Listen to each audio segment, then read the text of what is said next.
بسم اللہ الرحمن الرحیم نحمدہ ونصلی علی رسولہ الکریم اما بعد فاعوذ باللہ من الشیطان الرجیم بسم اللہ الرحمن الرحیم والعصر ان الانسان لفی خسر الا الذین آمنوا وعملوا الصالحات وتواصوا بالحق وتواصوا بالصبر صدق اللہ العظیم۔ میرے محترم بزرگوں اور عزیز ساتھیوں، میں نے آپ لوگوں کے سامنے قرآن کریم کی ایک چھوٹی سی صورت پیش کیا ہوں جس کا ترجمہ یہ ہے: والعصر، قسم ہے زمانے کی، ان الانسان لفی خسر، بے شک تمام انسان گھاٹے میں ہے، الا الذین آمنوا وعملوا الصالحات وتواصوا بالحق وتواصوا بالصبر۔ ان الانسان لفی خسر، بے شک تمام انسان گھاٹے میں ہے، الا الذین آمنوا، مگر وہ لوگ جو ایمان لائے اور نیک عمل کیے، وتواصوا بالحق، اور حق بات کی تاکید کرتے رہے، وتواصوا بالصبر، اور صبر کی تلقین کرتے رہے۔ میرے محترم بزرگوں اور دوستوں، یہاں پہ جو والعصر ہے، یہاں اللہ تبارک و تعالی قسم کھا کے کہہ رہے ہیں۔ واو جو ہے یہاں قسمیہ ہے، والعصر میں جو واو ہے یہ قسمیہ ہے۔ والعصر قسم ہے زمانے کی، ان الانسان لفی خسر، بے شک تمام انسان گھاٹے میں۔ اللہ تبارک و تعالیٰ قسم کھا کے کہہ رہے ہیں، قسم ہے زمانے کی، بے شک تمام انسان گھاٹے میں ہے، الا الذین آمنوا، یہاں بھی پھر قید لگا دی، تمام انسان گھاٹے میں، پھر اس کے بعد کیا لگائی کہ وہ لوگ گھاٹے میں نہیں ہیں جو کہ ایمان لائے اور نیک عمل کیے۔ دو قسم بتا دیے کہ پہلا قسم کیا بتائے؟ جو ایمان لائے۔ دوسری قسم کیا بتائے؟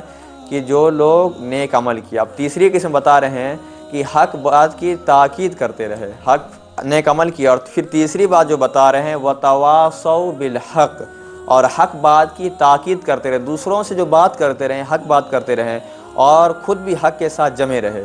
پھر جو چوتھی بات، آخر بات جو بتا رہے ہیں، وتواصوا بالصبر، اور خود بھی صبر کے ساتھ جمے رہے۔ یہ اللہ تبارک و تعالیٰ نے اس آیت میں چار قسمیں بتائیں ایمان والوں کے لیے، کہ وہ لوگ خسارے میں نہیں ہیں جو یہ چار قسمیں پر عمل کیے، باقی کے سب خسارے میں ہے۔ میرے محترم بزرگوں اور دوستوں، نیک اعمال میں بہت سی چیزیں آ جاتی ہے۔ میرے محترم بزرگوں اور دوستوں، ہم لوگوں کے کردار ایسے ہیں کہ سمجھا جائے اس کو ایک دم سمجھ لیجیے کالا رنگ، ہمارے کردار جو کالا رنگ ہے۔ ایک مرتبہ اسی طرح کا واقعہ کیا حدیث میں آتا ہے کہ ایک مرتبہ حضرت جبرائیل علیہ السلام آپ صلی اللہ علیہ وسلم کے پاس تشریف لائے۔ آپ صلی اللہ علیہ وسلم نے دیکھا کہ جبرائیل بہت مایوس ہے، غمزدہ ہے، تو آپ صلی اللہ علیہ وسلم نے پوچھا، اے جبرائیل تم کیوں غمزدہ ہو، تم کیوں اداس ہو؟ تو حضرت جبرائیل علیہ السلام نے عرض کیا، اے اللہ کے رسول محمد عربی صلی اللہ علیہ وسلم، میں اس لیے غمزدہ ہوں کیونکہ میں نے جہنم کا سیر کر کے آیا ہوں، میں نے جہنم کو پورا نظارہ کر کے آیا ہوں اور اس کے پورے احوال کو دیکھا ہوں، اس لیے میں غمزدہ ہوں۔ تو آپ صلی اللہ علیہ وسلم نے ارشاد فرمایا کہ تم نے یہ وہاں کیا دیکھا ہے؟ تو حضرت جبرائیل علیہ السلام نے کہا کہ میں نے وہاں 7 دروازے دیکھے۔ تو آپ صلی اللہ علیہ وسلم نے عرض کیا کہ وہ 7 دروازوں کے بارے میں مجھے بتاؤ۔ تو حضرت جبرائیل علیہ السلام 7 دروازے کے بارے میں بتاتے ہیں۔ جو سب سے نیچے والا دروازہ ہے پہلے اس کے بارے میں بتاتے ہیں۔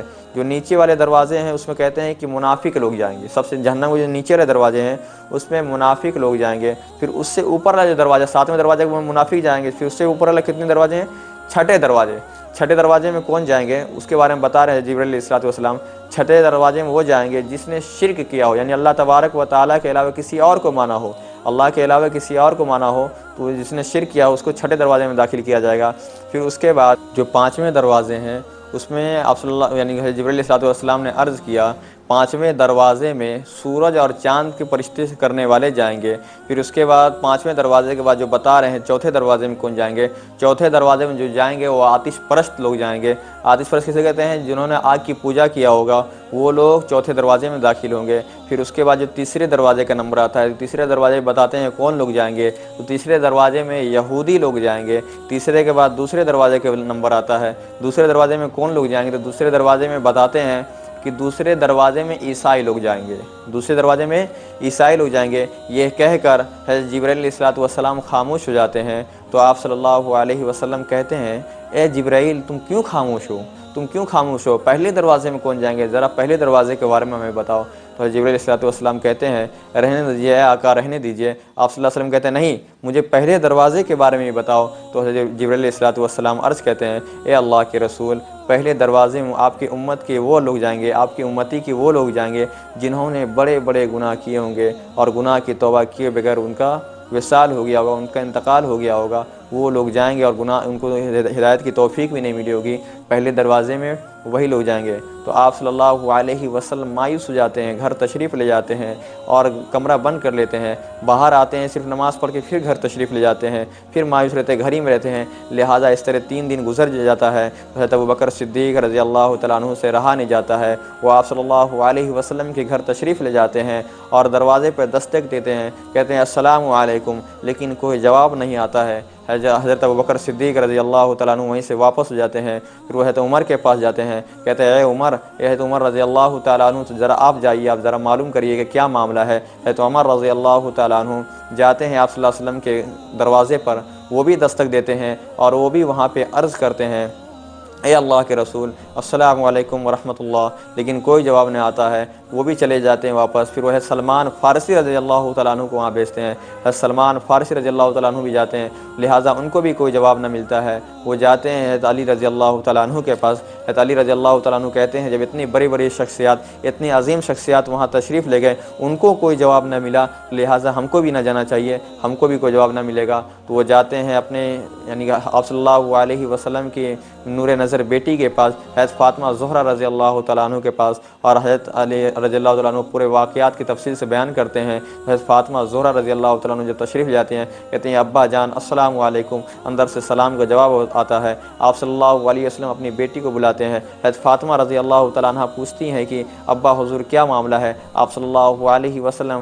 جبرائیل کے پورے واقعات جو بتائے تھے تفصیل سے بتاتے ہیں، حضرت فاطمہ رضی اللہ تعالیٰ عنہ چلی جاتی ہیں، پھر آپ صلی اللہ علیہ وسلم سجدے میں گر جاتے ہیں، بہت روتے ہیں، اس امت کے لیے دعا مانگتے رہتے ہیں۔ میرے محترم بزرگوں اور دوستوں، آپ صلی اللہ علیہ وسلم ہم ہی لوگوں کے لیے سجدے میں گرے ہوئے ہیں، ہم ہی لوگوں کے لیے دعا کر رہے ہیں اے اللہ ہماری امت کی مغفرت فرما، اے اللہ ہماری امت کی مغفرت فرما، اے اللہ ہماری امت کی مغفرت فرما۔ لہٰذا اتنے میں آواز آتی ہے وَلَسَوْفَ يُؤْتِيكَ رَبُّكَ فَتَرْضَىٰ، اے میرے محبوب تو مت گھبرا، میں تم کو اتنا عطا کروں گا کہ تو راضی ہو جائے گا۔ میرے محترم بزرگوں اور دوستوں، اللہ کے رسول صلی اللہ علیہ وسلم خوش ہو جاتے ہیں اور لوگوں کے پاس جاتے ہیں اور عرض کرتے ہیں اے لوگوں، میرا اللہ مجھ سے راضی ہو گیا ہے، اے لوگوں میرا اللہ مجھ سے راضی ہو گیا ہے، اللہ تبارک و تعالیٰ نے مجھ سے وعدہ کیا ہے، اے اللہ کے رسول میں تم کو اتنا عطا کروں گا کہ تو اس سے راضی ہو جائے گا۔ میرے محترم بزرگوں اور دوستوں، ہم لوگوں کے چاہیے کہ اللہ تبارک و تعالیٰ ہم یہ دعا کرے کہ اللہ تبارک و تعالیٰ ہم سب کو صحیح راستوں پر چلنے کی توفیق عطا فرمائے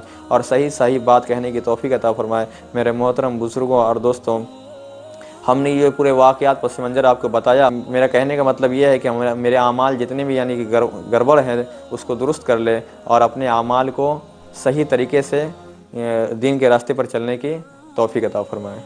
میرے محترم بزرگوں اور دوستوں، آپ لوگ دعا کریں کہ اللہ تبارک و تعالیٰ ہم لوگ کو صحیح طریقے پر ان ساری باتوں پر عمل کرنے کی توفیق عطا فرمائے۔ اسی چند باتوں پہ میں اپنی تقریر کو ختم کرتا ہوں۔ وآخر الدعوانا ان الحمد للہ رب العالمین۔